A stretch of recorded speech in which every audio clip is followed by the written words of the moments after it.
Well, here we go, Tyler is back with another movie review, and this is a movie I wanted to talk about for so long. When I started to do this, right after I did my Extreme Rules review, was during the review last September. So yeah, this is my Ready to Rumble movie. It's this has always been a guilty pleasure, and I was laughing it, thinking of course during it, and yeah. Now, we all know about WCW 2000.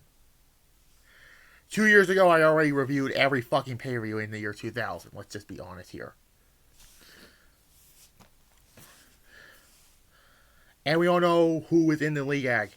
David Arquette. We all know what happened with him in 2000 when he won the WCW Championship on the April 26th Thunder.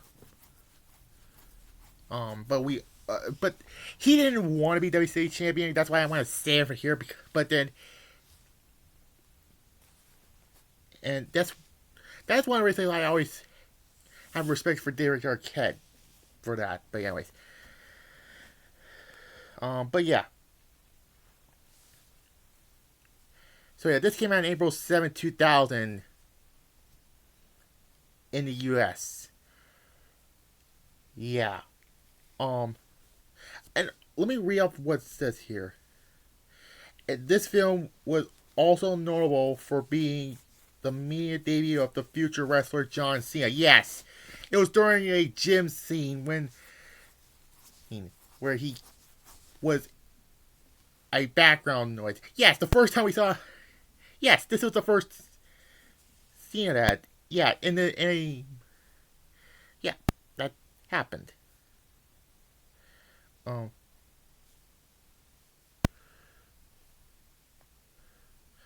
Um. Anyways, let's talk about the whole film that it is. And this film has always been a guilty pleasure. Let's just be honest here. You're gonna see more movie reviews. Some are non-wrestling related, so yeah. I might talk about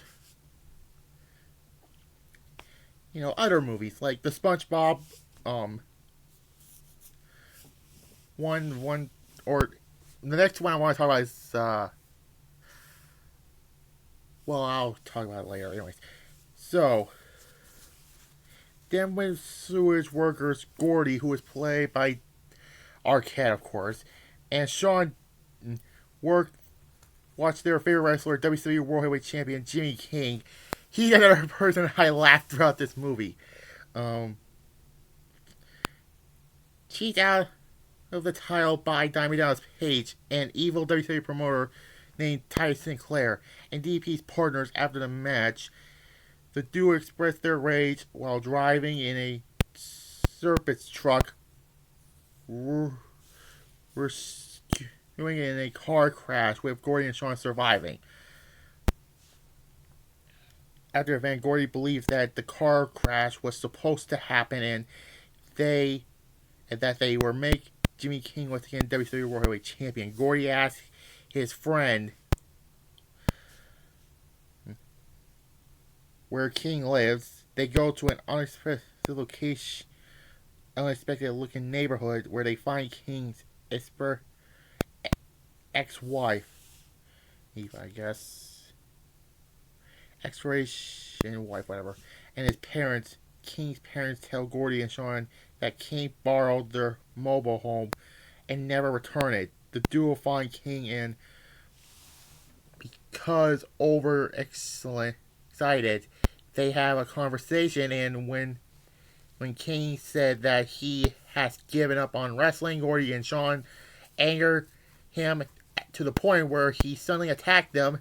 This attack on the men promoted a change of heart for King as present for a wrestling return. The trio proceeds to go on the road to the next Monday Night taping in New York City. Yeah, WWE never ran in New York City. Well, some parts of New York, but never the Garden, never the Manhattan, or in this case, the New York Arena.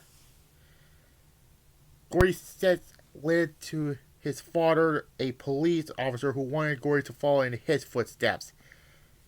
Gordy wants wears that, and he will not join him in the police force. Making him frustrated, Gordy, King, and Shawn arrive at the Nitro taping, where they hide King in a porta potty. Oh, Jesus Christ. And they met King once, and they met one of the Nitro girls, Sasha, who, yeah. While DP mocks King on camera, King comes out of the porta potty and attacks him. Sinclair then declares a steel cage match for the WCW World Heavyweight Championship, plus $1 million cash prize. With the added stipulation, if King loses, he will never wrestle again.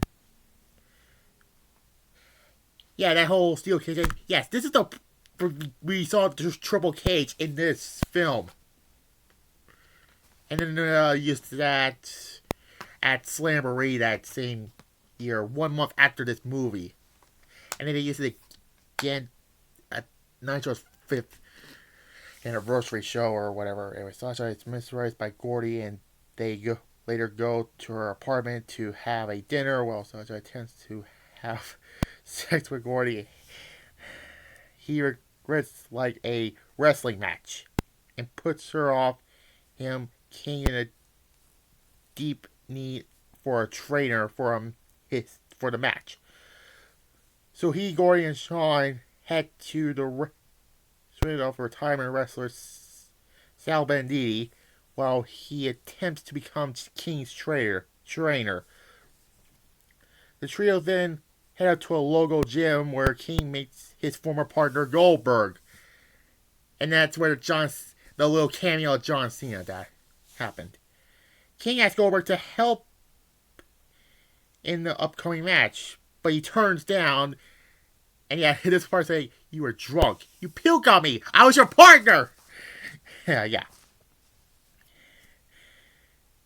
That King saying that King has no chance of winning. Then that night, division is Perry Center, who, fun fact, Center was in the WWF when this movie came out, so okay. Yeah. Attacks Sal, hospitalize him at the hospital. Gordy overheard Sasha and at a phone booth where he learned that Sasha was working under the orders of Sinclair. Yeah. The entire time, therefore realized his relationship with her was a total slam. Gordy breaks up with her as a result. Yep, that happened. As a trio returned to Gordy and Shawn's hometown in Wyoming, continues training. Gordy's father steps in and forces him to abandon his wrestling aspirations and join the police force. Yeah, that did not. We'll get to that. Considering Gordy, anyways, Shawn and King try to convince Gordy to get out of becoming a police officer, but he refused. He does, however, hold a huge party for the King, wishing him luck in the steel cage match. Even though it's the triple cage, but we'll get to that in a minute. On the night of the match, King is once again outnumbered by DP's goons, but then he suddenly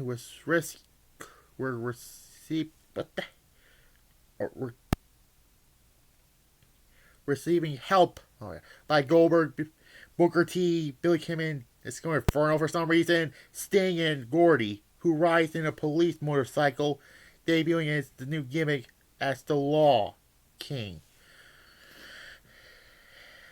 King ultimately wins the match by dropping DP from the top of the cage to the floor as King comes up victorious once again as the WCW World Heavyweight Champion. And this is with the triple cage match that we saw. You already know. Yeah, you know. Sinclair gets beat up by Sean Gordy as well as the fans. Goldberg later asked King to re-team up with him, but announced his new partner would be Gordy and their manager will be Sean. And it proudly shows Sean telling some local kids dreams can come true at the convenience store where Gordy and Goldberg teach the store clerk a lesson to being mean to kids. Yes. By hurling him out onto the streets. All ends happily as the heroes ride off in a stretch limousine Hummer, together with Sal, now fully recovered, in a hot tub with beautiful women. Okay. Yes. Yes, this was the best.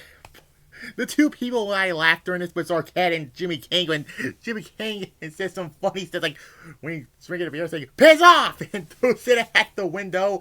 But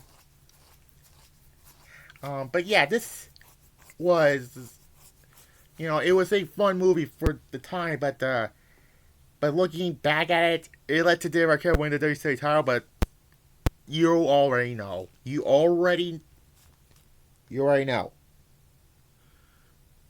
I already did the 2000 pay-per-views. So there's that. Yeah. So there's the movie review, and it made me laugh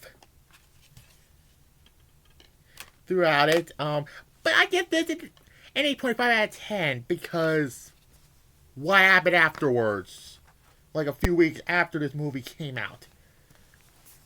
But anyways, the next movie review, whenever,